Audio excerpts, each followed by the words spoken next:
There's an old saying, when you're poor in the bustling city, no one pays attention. But if you're rich deep in the woods, distant relatives will find their way to visit. It sounds bitter, but is it really true? Let me tell you a story.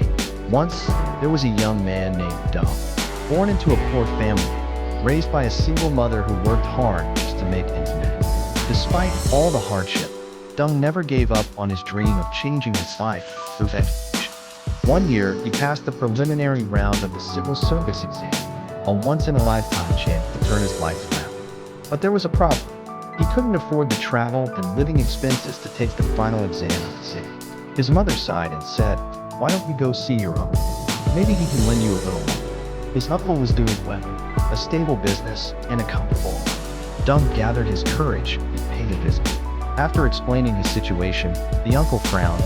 "Oh, bad timing. Your cousin just borrowed all the money to open a small restaurant. I'm broke too."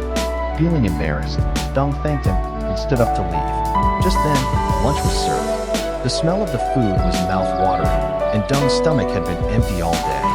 Seeing this, his aunt gently offered, "Stay and eat something before you go, Dũng." But the uncle snapped, "That food is for our guests. We don't have extra to feed nephews." With a heavy heart and an empty stomach, Dũng left quietly.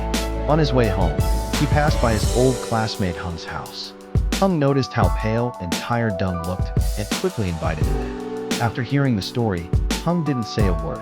He went to the kitchen, grabbed the few eggs he had left, and made a simple meal. Even a soft drink was a luxury in his home. After the meal, Hung walked into his room, took out 2 million yen, all the money he had saved to buy fertilizer for the upcoming year, and handed it to Dũng. "Take this. Go take your exam. You still have a future ahead. I've got 2 hands. I'll manage now." Tears welled up in Dung's eyes. Thanks to that money, he went to the city, took the exam, and passed. Eventually, he was appointed as a district official. His life took a turn for the better.